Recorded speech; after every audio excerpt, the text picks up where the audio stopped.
కేంద్ర విద్యాశాఖ మంత్రి ధర్మేంద్ర ప్రధాన్ నిన్నటి రోజు ఎట్టకేలకు రాజీనామా చేయడం చాలా మంచిది. ఎందుకంటే లక్షలాది మంది నీట్ రాసిన విద్యార్థులకు తీవ్ర మనోవేదన కలిగించినటువంటి పేపర్ లీక్ వ్యవహారంపై ఎప్పుడూ రాజీనామా చేసి ఉండాల్సింది. దాదాపు పదుల సంఖ్యలో 20 మందికి పైగా విద్యార్థులు ఆత్మహత్య కూడా చేసుకోవడం జరిగింది. వీటన్నిటికీ నైతిక బాధ్యత తప్పకుండా కేంద్ర ప్రభుత్వం వహించాలా, ప్రత్యేకించి విద్యాశాఖ మంత్రి బాధ్యత వహించాలా.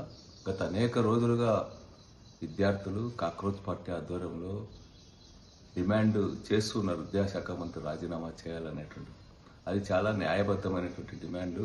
విద్యా సంస్కరణల కోసం అదేవిధంగా విద్యామంత్రి రాజీనామా చేయాలనేది భవిష్యత్తులో ఇట్లాంటి దురాగతాలు జరగకుండా, విద్యార్థులు మనోవేదనకు ఆందోళనకు గురి కాకుండా, మెరిట్ ఉన్నప్పటికీ కూడా అర్హత సాధించలేకపోవడం అనేటువంటివి జరగకుండా ఉండడానికి ఇదొక మంచి సంప్రదాయము, మంచి విషయం కూడా. ఇదే పద్ధతిలో ఆంధ్ర రాష్ట్రంలో కూడా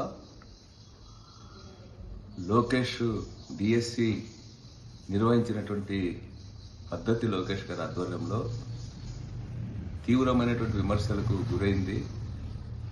అవుట్సోర్సింగ్ ఉద్యోగులతో పేపర్స్ ప్రశ్నపత్రాల తయారీలో వాళ్ళ పాత్ర ఉండడం, అదేవిధంగా వాళ్లకు జిల్లాలోనే ఫస్ట్ ర్యాంకులు రావడం, ఇవన్నీ కూడా తీవ్రమైనటువంటి అనుమానాలు రేకెత్తించినాయి. అదేవిధంగా ఇటీవల జగన్ గారు డిఎస్సి విద్యార్థులతో సమావేశమైనప్పుడు కూడా వాళ్ళు చాలా తీవ్రమైనటువంటి అలిగేషన్స్ ఈ డిఎస్సి మెగా డిఎస్సి పైన చేయడం జరిగింది. స్పోర్ట్స్ కోటా పేరు పైన తాత్కాలికంగా తప్పుడు జీవోలు సృష్టించి ఏమాత్రం అర్హత లేనటువంటి వాళ్ళందరికీ కూడా టీచర్ ఉద్యోగాలు ఇవ్వడం జరిగింది. స్పోర్ట్స్ కమిటీ చైర్మన్లుగా తెలుగుదేశం పార్టీ నాయకులే ఉండి, వాళ్ళ ఎమ్మెల్యేలు ఇతరులు ఉండి వాళ్ళకు సంబంధించినటువంటి వాళ్ళని రికమెండ్ చేసి వాళ్ళకి సర్టిఫికేట్స్ ఇచ్చి వాళ్ళు ఉద్యోగాలు పొందేటట్టు చేయడం అనేటువంటిది తీవ్ర విమర్శలకు దారితీసింది. మరి దీనిపైన ఓపెన్గా ఎన్ని ఆరోపణలు బయటకు వచ్చినప్పటికి కూడా 1:1 జీవో ఇచ్చి అన్నీ పరిశీలించిన తర్వాతే 1:1 కాల్ లెటర్స్ ఇచ్చినారు.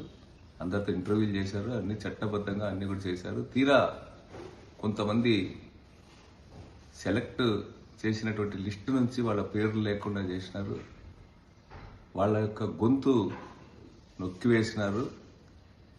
వాళ్ళంతా తీవ్ర మనోవేదనకు గురైనారు. మమ్మల్ని ఎందుకు ఇంటర్వ్యూకి పిలవలేదనేటువంటి వాళ్ళ ఆందోళన వ్యక్తం చేసినారు. కాల్ లెటర్స్ అన్నీ ఉన్నప్పటికీ కూడా వాళ్ళకు పిలుపు రాలేదు డిఎస్సి నుంచి.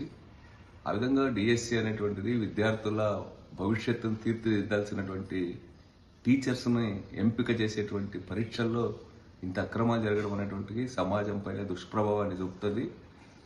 నిరుద్యోగులైన యువకులకు అన్యాయం చేయడమే కాకుండా మొత్తం విద్యా వ్యవస్థ పైన దీని ప్రభావం తీవ్రంగా చూస్తుంది. అదేవిధంగా విద్యా సంస్కరణలు అనేకం జగన్ గారు ప్రవేశపెట్టిన వాటిని ప్రజలందరూ అంగీకరించినారు, ఆమోదించినారు, అభినందించినారు.